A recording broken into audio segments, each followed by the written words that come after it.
Indépendance totale. 7h, 10h sur Radio Courtoisie, ligne droite, Corentin Périni. Alors nous sommes au Parlement européen. Ce mardi 24 octobre, les députés de la Commission du commerce international ont approuvé un accord de libre-échange entre l'Union européenne et la Nouvelle-Zélande. 87% des députés de la Commission ont voté oui à l'accroissement de ces échanges commerciaux. Alors cet aval du Parlement officialise l'accord signé le 9 juillet dernier. Après des années de négociations, il pourrait entrer en vigueur à la mi-2024 s'il est ratifié par la Nouvelle-Zélande et les exportations de l'Union européenne vers ce pays pourraient alors augmenter d'un montant de 4,5 milliards d'euros par an. Alors aujourd'hui, l'Union européenne est le troisième partenaire commercial de la Nouvelle-Zélande qui exporte notamment du vin, des fruits, des pommes, des kiwis, du poisson, du miel sans limite, 48 000 tonnes de viande, 15 000 tonnes de beurre, 25 000 tonnes de fromage. Alors qu'en France, on le sait, un agriculteur se suicide tous les 2 jours. Mais alors, que contient concrètement cet accord entre Bruxelles et Wellington ? Que faut-il en penser ? Et alors que l'Union européenne donne des leçons d'écologie, quel est l'impact de cet accord sur l'environnement ?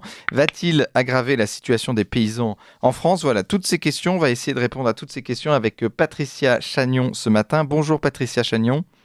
Bonjour Corentin.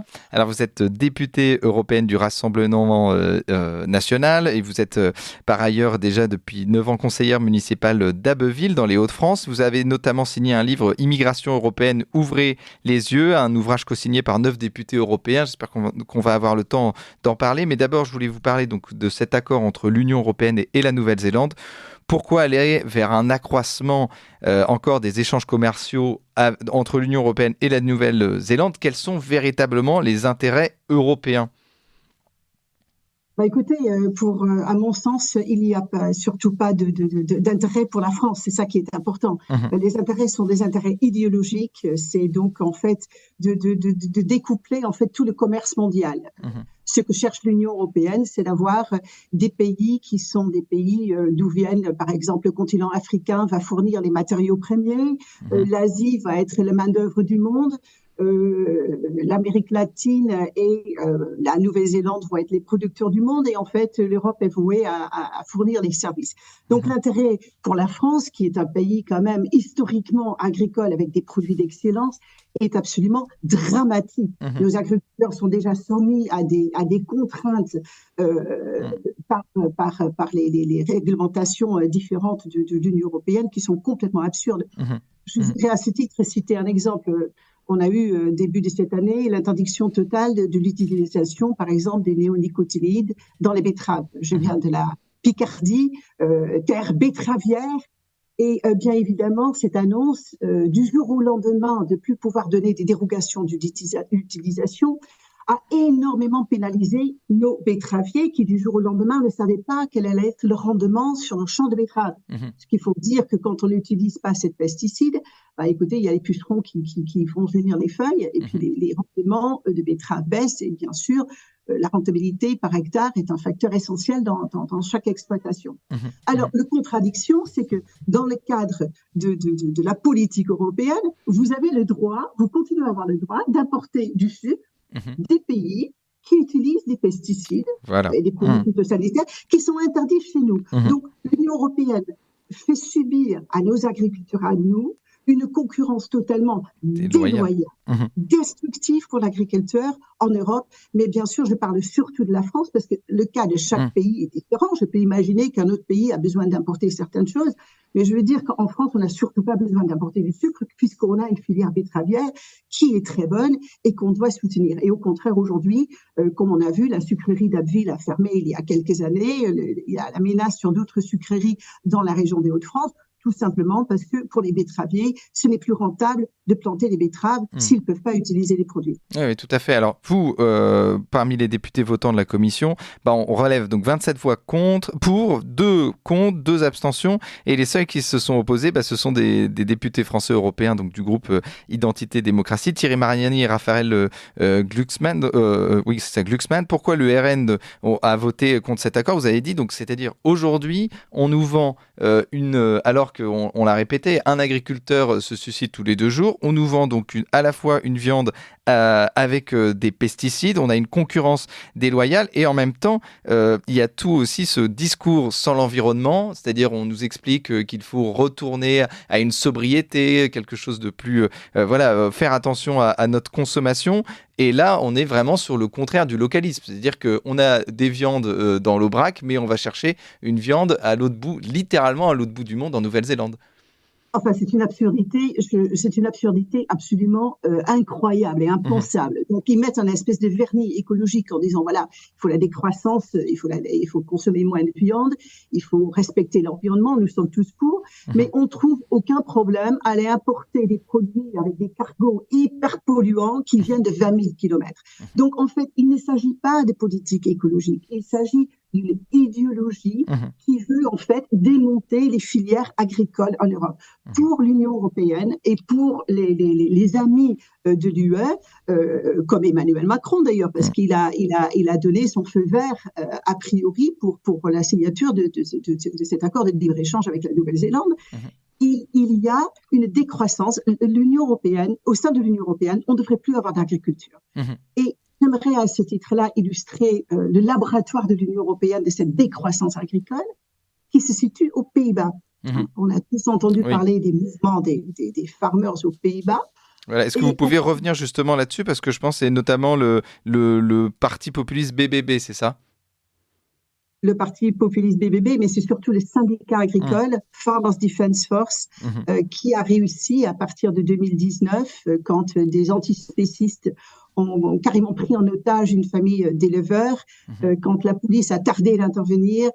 Farmers Defence Force, Mark van der Hoover, a décidé de fonder ce syndicat pour aller défendre la pérennité de l'élevage aux Pays-Bas. Parce qu'en fait, le gouvernement néerlandais avait décidé, comme ça, du jour au lendemain, tiens, il faut supprimer entre 30 et 50% des éleveurs. Parce qu'ils ont de l'azote, sextof, ils appellent ça, un truc qu'on connaît même pas en France, dans l'air, qui serait très mauvais. Alors, les agriculteurs ont mobilisé d'abord, il y a eu une mobilisation agricole.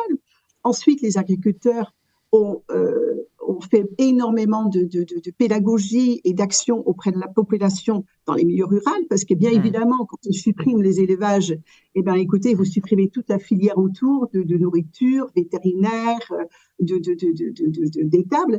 Et ensuite, ils ont été entendus par la population néerlandaise. Et le résultat a été un balayage total du gouvernement Rutte, donc libéral, qui votait, qui prônait cette suppression des élevages. Et la population néerlandaise s'est vraiment rendue compte, non, il faut qu'on défende nos produits de qualité, une production locale. Et cette absurdité de dire on supprime aux Pays-Bas et on va produire à l'autre bout du monde, écoutez, c'est complètement ridicule. Et je pense qu'aujourd'hui, le temps est venu que les Français prennent conscience de ça, que ce n'est pas de l'écologie qu'on essaye de nous vendre, c'est une idéologie qu'on ne devrait plus produire en France. Et ça, c'est totalement inadmissible. Et justement, je voulais revenir sur l'impact pour les agriculteurs français de cette concurrence déloyale. On rappelle qu'un agriculteur se suicide tous les 2 jours. Justement, les agriculteurs français devraient s'inspirer de ce qui se passe aux Pays-Bas et justement faire aussi de la pédagogie dans les milieux ruraux par rapport à tous ces accords de libre-échange qui évidemment sont des drames pour les agriculteurs français. Absolument, c'est un drame absolu. Et je pense qu'effectivement, on devrait s'inspirer partout dans l'Union européenne de cette fameuse exemple, de cette courage exemple des agriculteurs hollandais qui ont mobilisé les agriculteurs et fait énormément de communication auprès des populations. Parce que oui, les impacts sont dramatiques. Oui, on le voit déjà, on est en train de démanteler, après avoir démantelé l'industrie française, maintenant on s'attaque à l'agriculture. Tandis que Macron, dans toutes ces contradictions dont nous commençons à avoir plus que l'habitude et plus qu'assez d'ailleurs, il a déclaré quand même le 13 avril 2020, je vous rappelle, c'était juste après le confinement, quand on manquait de masques, quand on manquait de blouses, quand on manquait de charlotte sur la tête, enfin, la France manquait de tout. Il a dit il faudra rebâtir une indépendance agricole, sanitaire, industrielle et technologique française. Écoutez, vous voyez très bien que 3 ans après, c'est exactement le contraire qu'ils font, son gouvernement.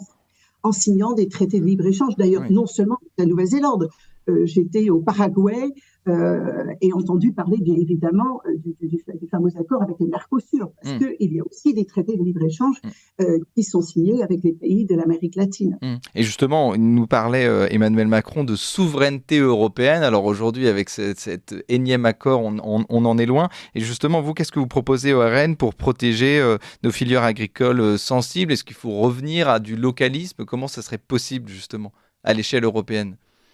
Écoutez, nous tenons beaucoup à l'environnement comme les agriculteurs.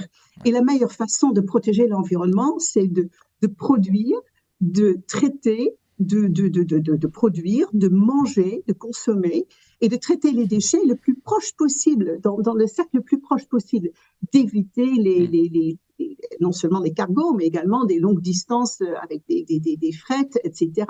Donc, l'idée, c'est de revenir à essayer d'organiser le mieux possible le localisme, donc c'est-à-dire consommer des produits de proximité en premier lieu. Donc je pense que et ça veut bien donc dire que il faut envisager d'instaurer des pénalités sur des produits qui traversent des longues distances. Ça me paraît absolument évident. Je pense qu'il y a autre chose qui est très important, c'est que la France de Macron ne le fait pas, l'Union européenne ne le fait pas.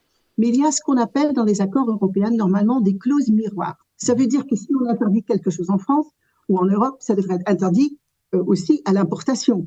C'est pas logique de dire on interdit on les betteraves, les néonicotinoïdes en France, mais on laisse importer là où on met les néonicotinoïdes à l'arrosoir sur les betteraves. Donc, je pense qu'il est primordial d'insister aussi que quoi qu'il arrive, il faut qu'on applique les clauses miroirs et que les produits qui sont importés sur l'Union européenne soient importés si étant nécessaire, avec des pénalités sur les distances qu'ils ont traversées, mais également en respectant strictement les conditions de production qui sont imposées au secteur agricole, aux filières agricoles en France.